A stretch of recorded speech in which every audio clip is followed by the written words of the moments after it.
such an eloquent orator. She possessed so much swagger. Kind of reminds me of myself. Well, speaking about McKell, her speech was on how to say it and the use of vivid words, clear and understandable. And I think she did that quite well, opening with helping us to appreciate some things with the use of imagination, closing our eyes.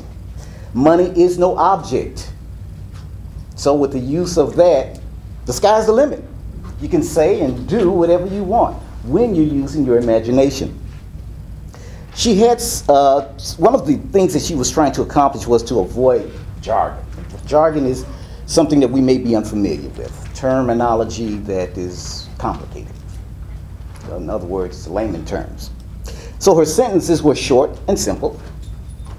She used humor to express some of those points, such as comparing the school that Oprah has in Africa to the one that she would build.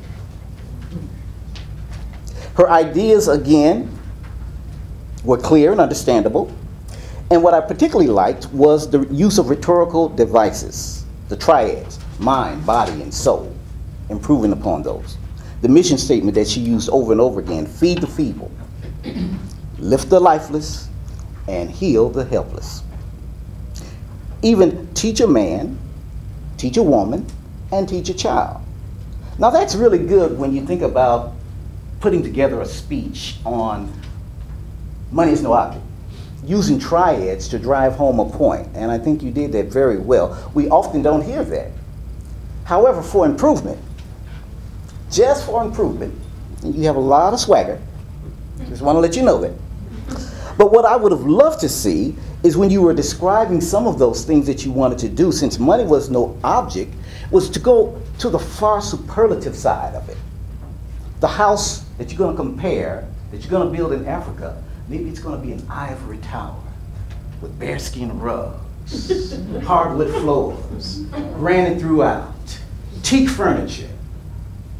Now my mind begins to get the point that money is no object.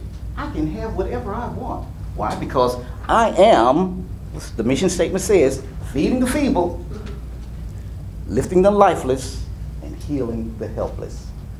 And money is no object.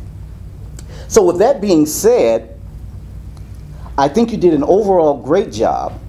Your words were very descriptive. The verbs, next time choose verbs that are more descriptive of whatever you're trying to describe. In that case, the house, or when you talked about I-20 and the size of the area. Just a bit more descriptive in that area. Those are the only areas of improvement I can see. Again, excellent job. And I'd like at this time for you to give your attention to distinguished Toastmaster, Miss Ingrid Richburg.